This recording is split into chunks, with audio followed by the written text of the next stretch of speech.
This is all that remains of a church that was bombed during the war, just the bell tower. We're kind of falling in love with Dong Hoi here. It's really pretty, peaceful. More cars than bikes. Well, the car to bike ratio is definitely bigger here than other Vietnamese towns.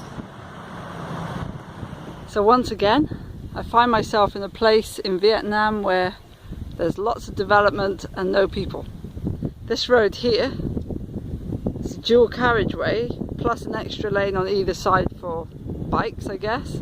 So there's 6 lanes here, and every now and then a car comes. I've seen 3 cars, maybe a handful of bikes, and yet we've got big developments like this. This is a really smart looking new hotel. Looks pretty luxurious. Have no idea who's in it. I've been to the beach, which is just behind here. There's a handful of people on it. Looks like they're building another derelict resort here. I say that because up and down the coast here we've seen big hotels and resorts just derelict in towns that are far more well known than this one and have more tourists. So if they can't fill those, how are they expecting to fill this? This is a really nice town, Dong Hoi, but still I don't think there's a demand for this kind of development just yet. So this is the big intersection. 4 big roads meet here. It's a roundabout. There's 1 bike and another one approaching. But we've got all these big roads leading off it, and it's so quiet. Down there, dual carriageway. Seriously though, if any town deserves to have a flourishing tourist industry, it's this town. It's such a lovely little town, and it's got a beautiful beach and such a nice feel to it, and the people are really friendly. I really hope all this development really works out for them because they deserve it. It's a beautiful place.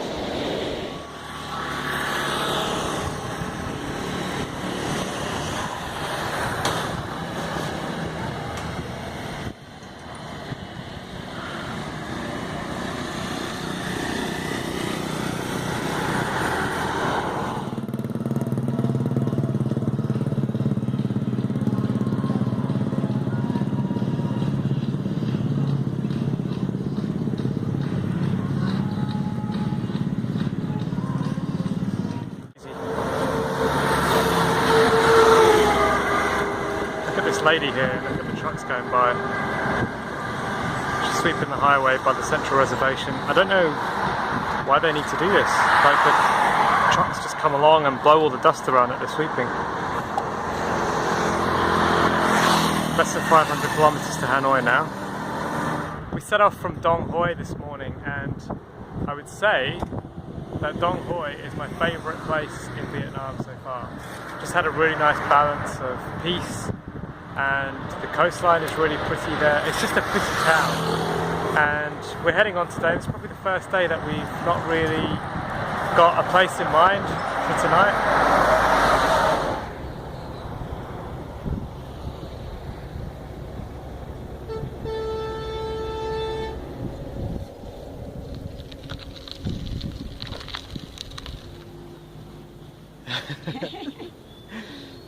Okay. These are my friends. Hello. Their English is really good.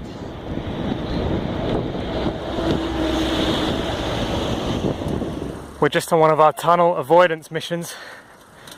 Up and over instead of down and under. Does mean you get the road to yourself. Don't get any more stereotypically Vietnamese than this. A triangle in a field. Not sure what all those little huts are over there. There's a massive brand new church here. Look at that.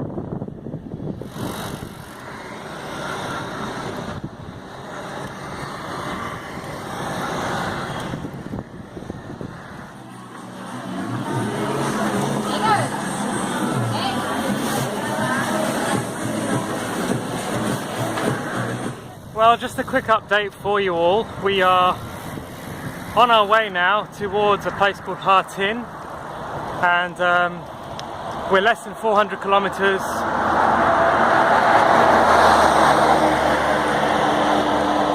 We're less than 400 kilometers from Hanoi now, so that's really quite exciting. We feel, I mean, it's still a long way, but we feel more or less like we're on the final few days. And we were just saying how Sarah bought her bike. This is the first proper bike that Sarah has had, and wait for the trucks. This is the first proper bike that Sarah's had, and she bought it almost exactly a year ago from the day that we're probably going to arrive in Hanoi, which is incredible progress for a year's worth of cycling, getting into cycling to the point where she cycled up the length of Vietnam. So, round of applause for Sarah.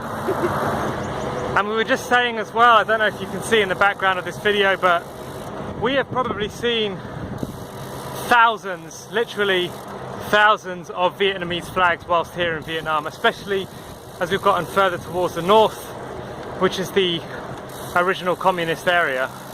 They are just everywhere. They'll hang flags to everything. They won't put a lamppost up or a telephone pole up without a Vietnamese flag.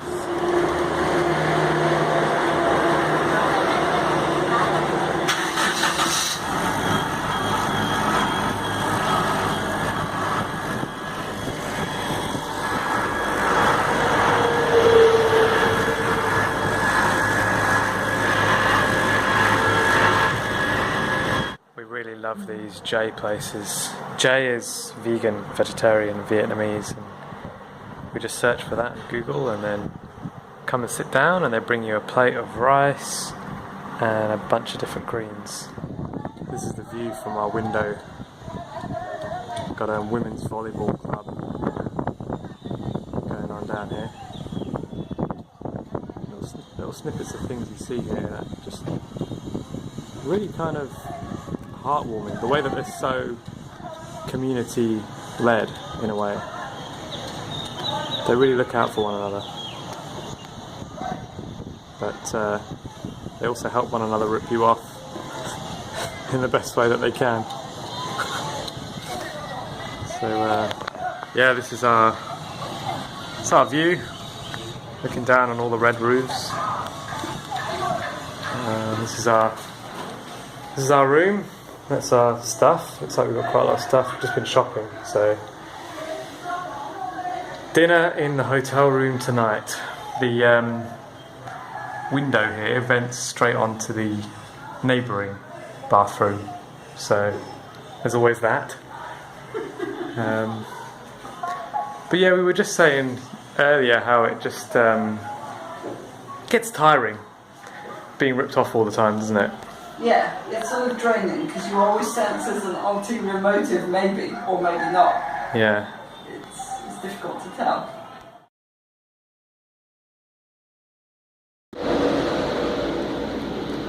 I don't think Vietnamese toilet cubicles are made for tall Westerners.